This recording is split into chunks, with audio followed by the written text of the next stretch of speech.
এটা কি ব্রেনে ধরবে?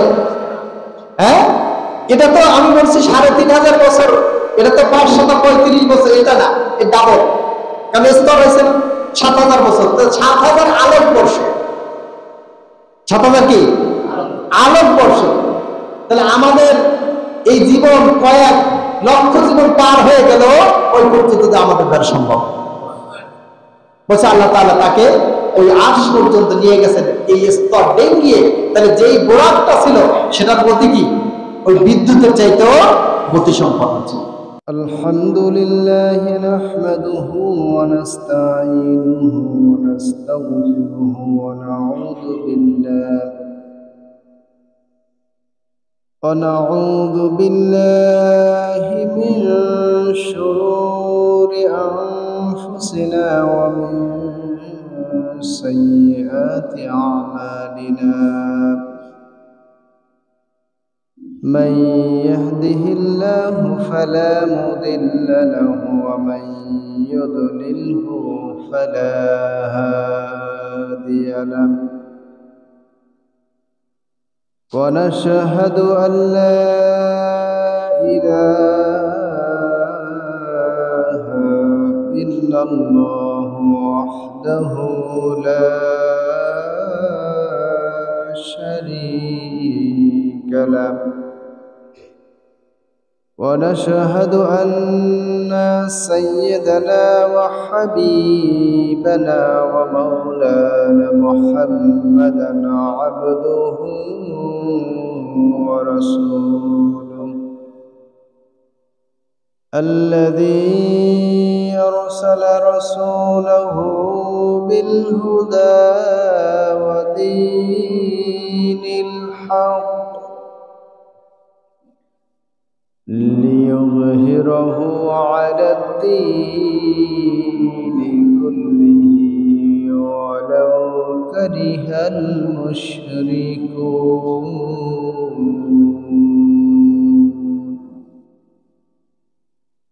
ونشهد أن محمدا عبده ورسوله الذي أرسله بالحق بشيرا ونذيرا وداعيا إلى الله بإذنه وسراجا وقمرا منيرا. فقد قال الله تعالى في كلامه المجيد والفرقانه الحميد: أعوذ بالله من الشيطان الرجيم. بسم الله الرحمن الرحيم. سبحان الذي أسرى بعبده ليلا من المسجد الحرام إلى المسجد الأقصى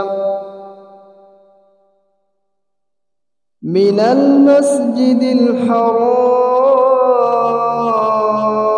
إلى المسجد الأقصى الذي باركنا حوله لنريه من آياتنا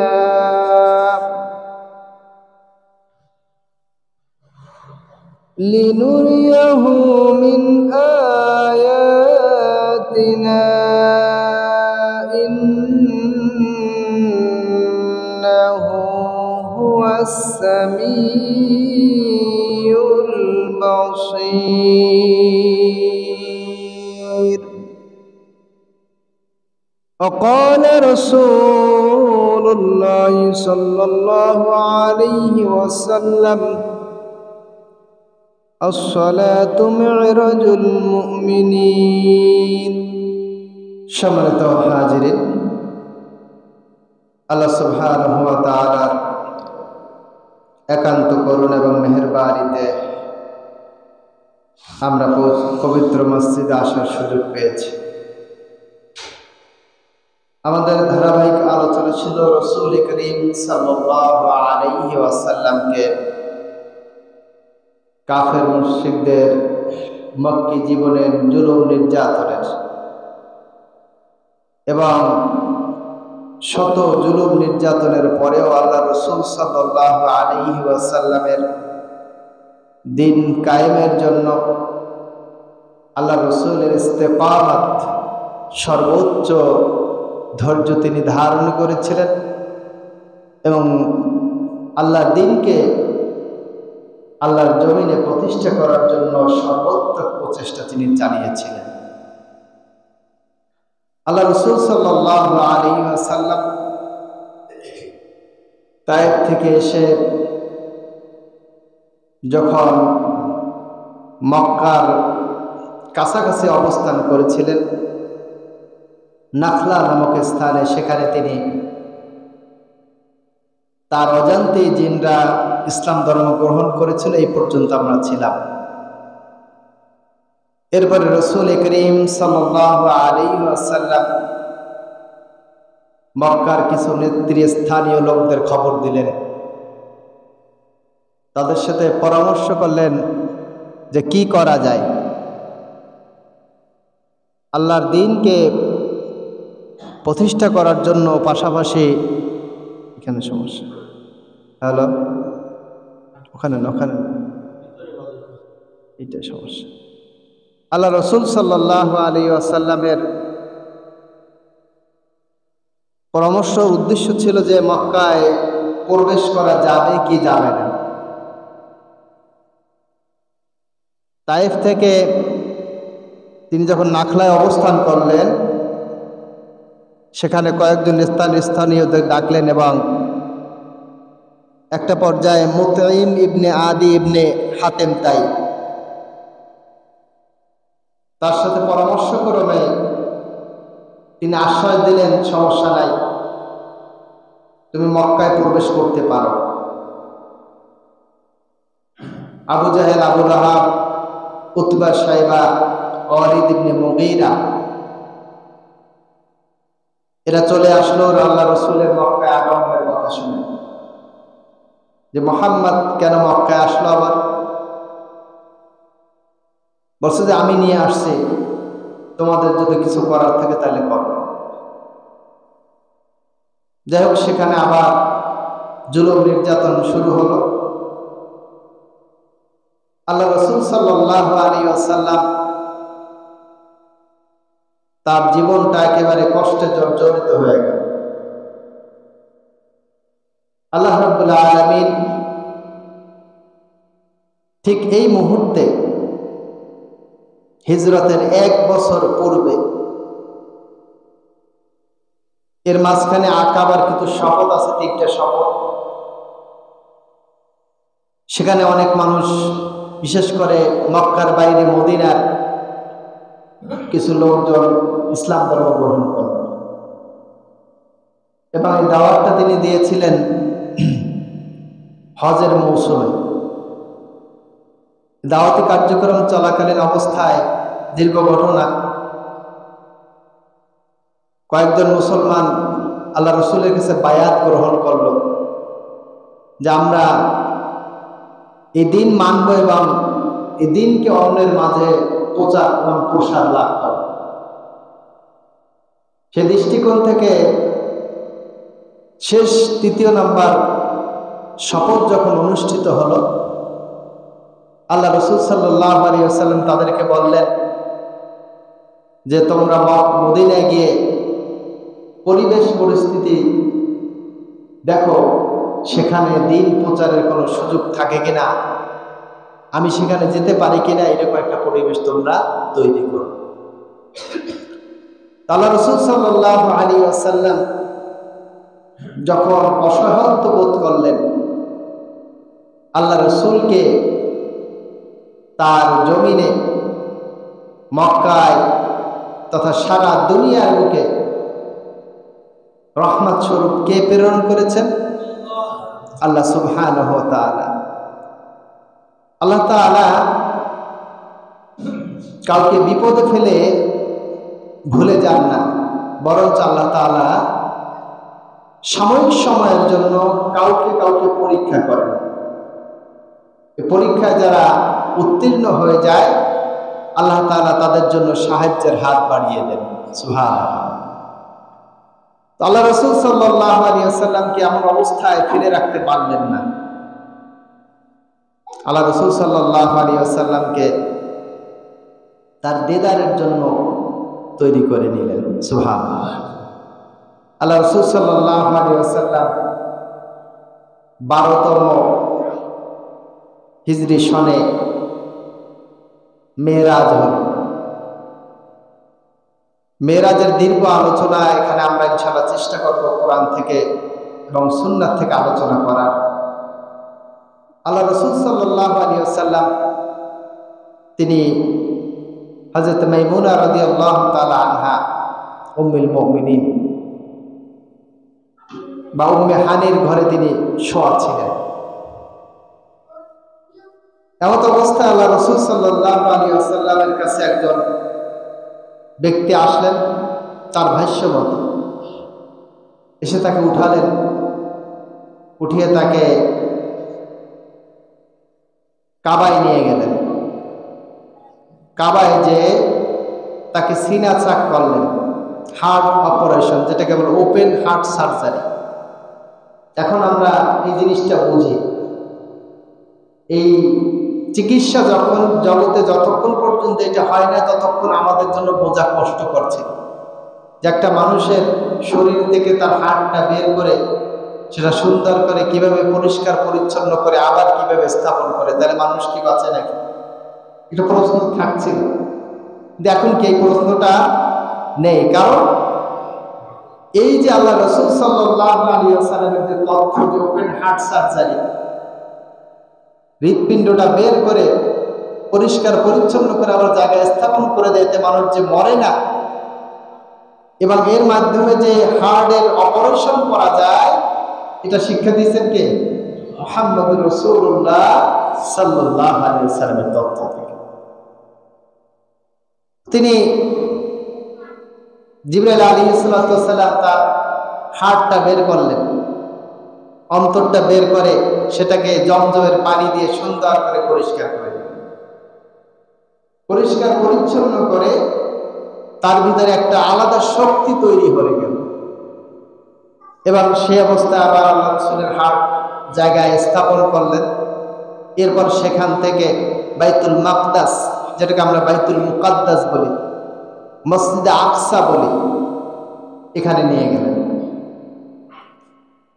এই যে ব্যবধান, বাইতুল হারাম থেকে কাবা ঘর থেকে মসজিদুল আকসার দূরত্ব প্রায় উট সওয়ারিতে করে প্রায় 40 দিনের রাস্তা। কত দিনের? 40 দিনের রাস্তা। তো এইটুক, এই মসজিদুল আকসা মানে হারাম থেকে মসজিদুল আকসা, এই দূরত্বটুকু এতটুকু বলা হয় ইসরা, ভ্রমণ। আল্লাহ রাসূলের যে মেরাজ, এই মেরাজের দুইটা অংশ, একটা অংশ বলা হয় ইসরা, আর একটা অংশ বলা হয় মেরাজ। মসজিদ হারাম থেকে মসজিদ আকসা পর্যন্ত যেটাকে বলা হয় ইসরা, পরিভ্রমণ। আল্লাহ রাসূল সাল্লাল্লাহু আলাইহি ওয়াসাল্লামকে কেন আল্লাহ তাআলা মেরাজে নিলেন? তার কয়েকটা কারণ আছে। তার ভিতরে 1 নম্বর কারণ হচ্ছে, আল্লাহ তাআলা যেহেতু সে বন্ধু, বন্ধু বিপদে পড়েছে, আর এক বন্ধু কি করতে পারে না? চুপ থাকতে পারে না, বসে থাকতে পারে না। তাকে সান্ত্বনা দেওয়ার মতো পরিবেশ তিনি তৈরি করে দিয়েছেন। যত গালাগালি, যত মারামারি, যত কটু কথা, সব কিছু শোনার পিছনে কার উদ্দেশ্য ছিল? আল্লাহ তাআলা। আল্লাহ তাআলাকে রাজি খুশি করতে গিয়েই মানুষের গাল মন্দ, কিল ঘুষি, রক্তাক্ত, দাঁত শহীদ করা, সব কিছু করেছেন আল্লাহর জন্য। তো সে আল্লাহ তাআলা তার জন্য কিছু করবেন না? অবশ্যই করবেন। ওয়ারাফা'না লাকা যিকরাক, আল্লাহ তাআলা বলছেন যে হে মুহাম্মদ সাল্লাল্লাহু আলাইহি ওয়াসাল্লাম, তোমার জিকিরকে, তোমার স্মরণকে, তোমার আলোচনাকে আমি ব্যাপক বিস্তৃতি দান করব। সুবহানাল্লাহ। যার কারণে দেখেন, আমরা যত নামাজ পড়ি, এমন কোন নামাজ নাই যে নামাজের ভিতরে রাসূলের নাম নেওয়া হয় না। কোন নামাজ আছে? আযান দেয়, এই আযানের ভিতরে কি রাসূলের নাম আছে? আছে। দুরূদ শরীফ পড়ে, বলছে যে কোন দোয়া, একজন ব্যক্তি যখন দোয়া করে আর এই দোয়ার মধ্যে যদি রাসূলের প্রতি দুরূদ না থাকে, বলছে যে ওই দোয়াটা আসমান এবং জমিনের মাঝ বরাবর ঝুলতে থাকে। সুবহানাল্লাহ। ঝুলতে থাকে, ওই দোয়াটা কবুল হয়। যখন সে দুরূদ পাঠ করে তখন তার দোয়াটা আল্লাহ তাআলার কাছে চলে যায়। তা আল্লাহ রাসূলকে কতটা তিনি সম্মান দিয়েছেন। তো এই রাসূলকে অপমান অপদস্থ করবে, আল্লাহ তাআলা কিচ্ছু বলবেন না, সেটা তো হতে পারে না। এই তাকে সান্ত্বনা দেওয়ার জন্য যে বন্ধুর সান্নিধ্যে যাকে উদ্দেশ্য করে, যাকে লক্ষ্য করে, যার জন্য এত কিছু করলাম, সেই মানুষটাকে যদি, সেই রবকে যদি কাছে পাওয়া যায়, এর চেয়ে আর কি সান্ত্বনার বিষয় হতে পারে? আছে কিছু? হ্যাঁ, জান্নাতীদের জন্য যে যত নিয়ামত থাকবে, এই নিয়ামত সময়ের মধ্যে সবচেয়ে উত্তম নিয়ামত হবে আল্লাহ তাআলার দিদার। বলছেন যে এর চাইতে আর কিছু বড় হবে না, যে রবকে না দেখে আমরা অনেক সময় রাত জেগে জেগে ইবাদত করি, অনেক সময় আমাদের সম্পদের কুরবানি করে দিই। অসংখ্য আল্লাহ প্রেমী তারা তাদের তরুতাজা জীবনকে বিলীন করে দিয়েছে। কার জন্য? আল্লাহ তাআলার জন্য। তাকে দেখেন নাই, তারপরও জীবনটা কোরবান করে দিয়েছেন। বলছে এই রবকে যদি দেখা যায়, এর চাইতে আর আনন্দের কোনো বিষয় থাকতে পারে না। তো সে রবের সান্নিধ্যে আল্লাহ তাআলা নিয়ে যাওয়ার জন্যই এই পরিকল্পনা করলেন যে বন্ধুর সাথে যখন সাক্ষাৎ হবে, তার অন্তরের যে কষ্ট দূর হয়ে যাবে এবং সেখান থেকে তিনি নতুন শক্তি সঞ্চয় করবেন, যে শক্তি দিয়ে তিনি পরবর্তীতে মদিনা একটি ইসলামী রাষ্ট্র গঠন করবেন, যে ইসলামী রাষ্ট্রটা একটি কোরআনের পূর্ণাঙ্গ একটা প্রতিচ্ছবি আল্লাহ তাআলা করে দিয়েছেন। সুবহানাল্লাহ। হাজিরিন, দীর্ঘ সময় তিনি চলে গেলেন সেখানে গিয়ে তিনি মসজিদের আকসায় নামাজ আদায় করবেন। নামাজ আদায় করার পরে এই মসজিদুল আকসায় আদম আলাইহিস সালাম থেকে শুরু করে মুহাম্মদ রাসূলুল্লাহ সাল্লাল্লাহু আলাইহি ওয়াসাল্লাম পর্যন্ত যত নবী দুনিয়ায় এসেছিলেন, সমস্ত নবীরা সেখানে ছিলেন এবং সেখানে তিনি নামাজ আদায় করেছিলেন এবং সেখান থেকে তাকে জানিয়ে দেওয়া হয়েছিল, আপনি যেই সেই নবীর নন, আপনি হচ্ছেন সাইয়্যিদুল আম্বিয়া, নবীদেরও সর্দার। তার ইমামতিতে নামাজ আদায় করা হয়েছে। তো দুনিয়ার মানুষ তাকে তুচ্ছ তাচ্ছিল্য করলেও তার রব তাকে কি করেন নাই? তুচ্ছ তাচ্ছিল্য করেন নাই। এটা একটা কঠিন একটা ঘটনা, আশ্চর্য একটা ঘটনা। বলছেন এত পথ অতিক্রম করলেন মাত্র এক রাত্রে না, বলছে যে রাতের কিছু অংশ, 1/3, 3 ভাগের 1 ভাগ সময়ের ভিতরেই আল্লাহ তাআলা এটা করিয়ে দেখাইলেন। সুবহানাল্লাহ। মাত্র রাত্রের কতটুক? 1/3 ডিস্টার্ব হচ্ছে। সম্মানিত হাজিরিন, আল্লাহ রাব্বুল আলামিন এই জন্য এটাকে আশ্চর্য বলে ঘোষণা করেছেন। আল্লাহ রাব্বুল আলামিন বলেন, সুবহানাল্লাযী আসরা বিআবদিহি লাইলাম মিনাল মাসজিদিল হারামি ইলাল মাসজিদিল আকসাল্লাযী বারাকনা হাওলাহু লিনুরিয়াহু মিন আয়াতিনা ইন্নাহু হুয়াস সামিউল বাসীর। আল্লাহ রাব্বুল আলামিন বলেন, সুবহানাল্লাযী, তিনি হচ্ছেন সুবহান, সুপবিত্র। যখন আমরা কোনো আশ্চর্য জিনিস দেখলে কি বলি? সুবহানাল্লাহ বলি। আমাদের মুখ থেকে অনেক সময় আসে না, কারণ আমরা এই শব্দগুলো ব্যবহারে অভ্যস্ত না। সুবহানাল্লাহ, আলহামদুলিল্লাহ, লা ইলাহা ইল্লাল্লাহ, মাশাআল্লাহ, এই কথাগুলো বলা উচিত মুমিনের শব্দগুলো, কিন্তু আমরা কি করি না? বলি না। অন্য অন্য শব্দ দিয়ে এরা বহিঃপ্রকাশ ঘটায়।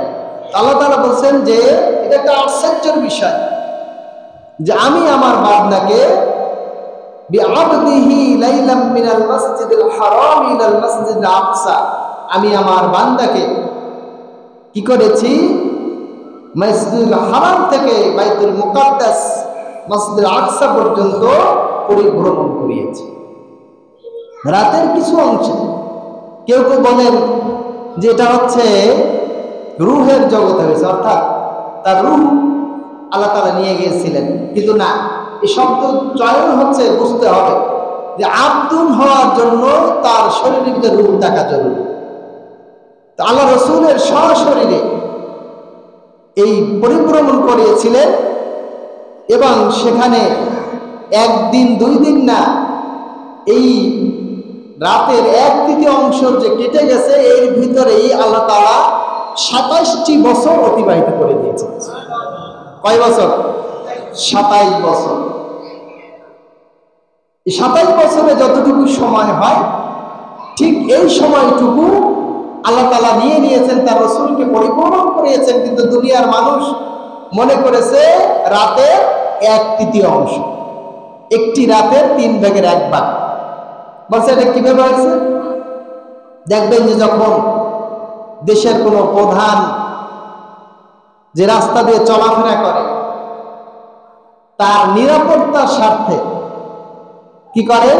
রাস্তা বন্ধ করে দেন, কোনো চলাফেরা করা যাবে না, গাড়ি চলতে পারবে না, মানুষ চলতে পারবে না, সব স্টপ। তো একটা সাধারণ মানুষের জন্য যদি এরকম ঘন্টার পর ঘন্টা, 2 ঘন্টা, 3 ঘন্টা, 5 ঘন্টা, 10 ঘন্টা পর্যন্ত মানুষের কর্ম স্থবির হয়ে যায়, স্তব্ধ হয়ে যায়, বন্ধ হয়ে যায়, তো যিনি সাইয়্যিদুল কাউনাইন ওয়াস সাকালাইন, যিনি হচ্ছেন এই দুনিয়ার যত মানুষ আছে সমস্ত মানুষের মধ্যে শ্রেষ্ঠ মানুষ, আল্লাহ তাআলার পরেই যার মর্যাদা, সেই মানুষটাকে আল্লাহ তাআলা তার আরশে আজিমে নিয়ে যাবেন, আর এই দুনিয়া চলমান থাকবে, এটা হতে পারে না। আল্লাহ তাআলা এর ভিতরেই সব কিছুকে অতিক্রম করে দিয়েছেন, এর ভিতরেই আল্লাহ তাআলা তাকে সম্মান জানিয়ে দিয়েছেন। আল্লাহ তাআলা বলছেন কেন নিয়েছি? আল্লাযী বারাকনা হাওলাহু লিনুরিয়াহু মিন আয়াতিনা, যাতে করে আমি আমার নিদর্শন সমূহ দেখাতে পারি। মজার ব্যাপার হচ্ছে, যখন আল্লাহ রাসূল সাল্লাল্লাহু আলাইহি ওয়াসাল্লাম এই মেরাজে ইসরায় গেলেন, তখন তিনি দেখতে পেলেন যে 2টি কাফেলা তারাও যাচ্ছে, অর্থাৎ ফিলিস্তিন থেকে মক্কার দিকে আসতেছিল। কাফেররা যখন বিশ্বাস করতে অস্বীকার করলো, তখন আল্লাহ রাসূল বললেন যে 2টা কাফেলা আমি দেখেছি, তাদের একটা ঘোড়া ছিল, ঘোড়াটা ছুটে গিয়েছিল, তারা ওই ঘোড়াটা হন্যই খুঁজতেছিল। কিছু মানুষ আল্লাহ রাসূলের কথা শোনার পরে ওই মক্কার গেটে দাঁড়িয়ে থাকলেন যে দেখি কোনো কাফেলা আসে কিনা। যখন কোনো একটা ওই কাফেলা যখন 2টা আসলো, তখন আল্লাহ রাসূল সাল্লাল্লাহু আলাইহি ওয়াসাল্লামের কথা অনুযায়ী তাকে প্রশ্ন করলো যে তোমরা কি গতকালকে অমুক জায়গায় ছিলে? বলছে হ্যাঁ। বলছে তোমাদের কি একটা ঘোড়া হারিয়ে গিয়েছিল। বলছে হ্যাঁ। তোমরা তালাশ করতেছিলে? বলছে হ্যাঁ। বলছে তা তোমরা জানলে কিভাবে? তোমরা তো মক্কায় ছিলে, আমরা তো ওই জায়গায় ছিলাম, তোমাদের তো জানার কথা না। এই ঘটনা তোমরা জানলে কিভাবে? কেউ তো মানুষ আমরা সেখানে দেখি না। বলছে মুহাম্মদ এটা বলেছে। সুবহানাল্লাহ। কি বলেছে? মুহাম্মদ বলেছেন।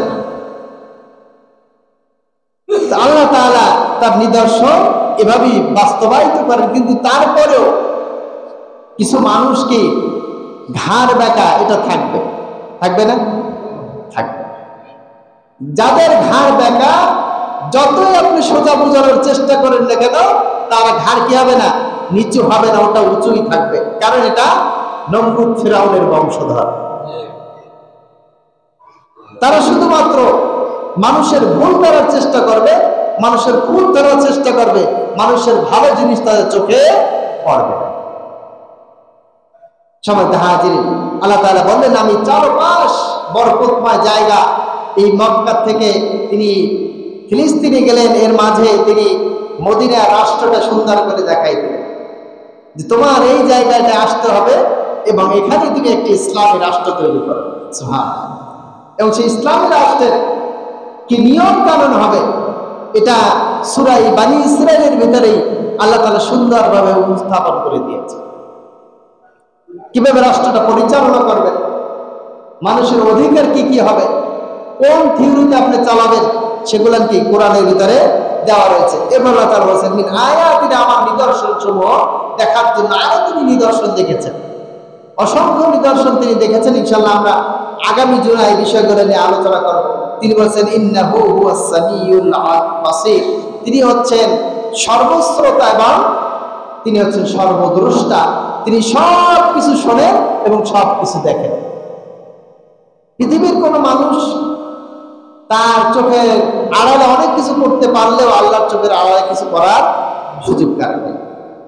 পৃথিবীর কোনো মানুষের কান থেকে কোনো শব্দকে লুকানো গেলেও আল্লাহ তাআলার কাছে কি কোনো শব্দ লুকানো যাবে? কোনো সম্ভাবনা আছে? বলে যে তুমি যদি ফিস ফিস করে কথা বলো তাও আল্লাহ তাআলা শোনে, এমনটা না। বলছে তুমি ফিস ফিস করে না, বলছে তুমি তোমার অন্তরের সাথে কথা বলো। আমরা বলি না মাঝে মাঝে নিজের সাথে নিজে কথা বলি না? বলেন কি শব্দ হয়? কিছু শোনে? আপনার পাশে বসেই আপনি আপনার নিজের প্রশ্ন করতেছেন, কথা বলতেছেন, আপনার পাশের মানুষ জানে না, কিন্তু এর ভিতরে আপনি অনেক কথা বলে ফেলছেন নিজের। সেই কথাগুলো কেউ জানে না, কিন্তু জানে কে? আল্লাহ তাআলা জানে। আল্লাহ তাআলা এগুলো রেকর্ড করে নিচ্ছে। বান্দা যখন আল্লাহকে এতটুকু পরিমাণে ভয় করবে, তার অন্তরে যদি এই ভয়টা চলে আসে যে আমি মনে মনে ফিসফিস করে যে কথাগুলো বলি এটাও আল্লাহ তাআলা শোনেন, তাহলে ওই মানুষের দ্বারা কোনোদিন অন্যায় কাজ করা সম্ভব? হ্যাঁ, সম্ভব না। কিন্তু আমরা এই ভয়টুকু এই আমার অন্তরের ভিতরে জাগ্রত করতে পারি না বিধায় আমরা যা ইচ্ছে তাই করতে পারি, রাতের আধারায় করতে পারি। কিন্তু আল্লাহ তাআলা বলছেন ইন্নাহু হুয়াস সামিউল বাসীর, আমার রব শুধুমাত্র দেখেন না, তিনি দেখেনও আর পাশাপাশি শোনেন। সামিউন, সামিউন বলা হয়েছে। বলছে যে আরবি গ্রামের একটা নিয়ম আছে, একটা নীতি আছে। বলছে যে এই শব্দের অক্ষর বেশি, ওই শব্দের অর্থ বেশি হয়। সামিয়া, সিন মিম আইন, মূলত তিনটা শব্দ এখান থেকে। এখানে আরেকটা শব্দ নিয়ে আসছেন, একটা অক্ষর নিয়ে আসছেন, এটা হচ্ছে ইয়া। বলছে এই ইয়া থাকার কারণে এই শব্দের অর্থ দ্বারায় আল্লাহ তাআলা সব সময় শুনতে থাকেন। সুবহানাল্লাহ। বলছে যে আমরা যখন শুনি আমাদের একটু সমস্যা হয়। মনে করেন মুয়াজ্জিন সাহেব আমার কিছু বলতেছে, চাচা এক কথা বলতেছে, তাই কয়জনের কথা শুনবো আমি? একজনের কথা শুনতে পারবা। যখন এরার কথা যখন অর্ধেক শুনবো, আবার যদি ওনার দিকে মনোযোগ দেয় তাহলে কি হবে? ওনারটা শুনবেন, একটা বাদ পড়ে যাবে। আর আল্লাহ তাআলার শোনার সিস্টেমটা হচ্ছে বলছে যে আসমান এবং জমিনের ভিতরে যত মাখলুক আছে, শুধু মানুষ না, যত মাখলুক আছে এই সমস্ত মাখলুক মিলে যদি একসাথে কথা বলতে শুরু করে, আল্লাহ তাআলার কাছ থেকে একটা শব্দ বাদ যায় না, একটা শব্দ বাদ যায় না, সব কথা তিনি একসাথে শোনেন। সব কথা একসাথে শোনা। এটার অর্থ হচ্ছে চলমান শোনা, যে শোনা কখনো বিরতি হয় না, কখনো বাদ যায় না, বাধাগ্রস্ত হয় না। এই শব্দটা আল্লাহ তাআলার শানে খাটে, আর কেউ এটা করতে পারে না।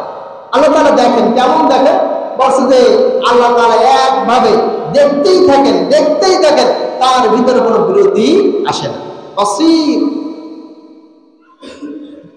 আল্লাহ তাআলার এটাই হচ্ছে সিফাত। এই কথাগুলোর মাধ্যমে আল্লাহ তাআলা জানিয়ে দিতে চান যে তোমরা যা কিছু করো না কেন, সব কিছু কিন্তু আমার জানার বাইরে কোনো কিছুই নাই। অতএব যা করো সিদ্ধান্ত নিয়ে ভালোভাবে করার চেষ্টা করো।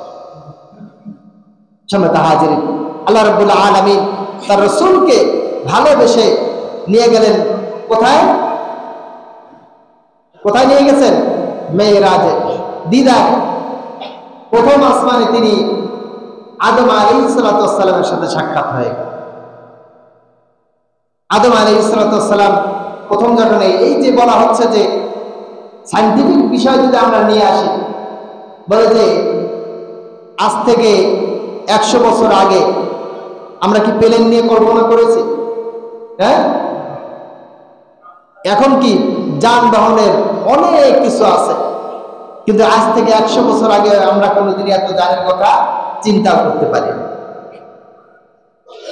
কয়রাত থেকে মানুষ যখন খুলনায় আসতো, তখন কি হেঁটে হেঁটে আসতে হইত, অথবা নৌকা নিয়ে আসতে হইত।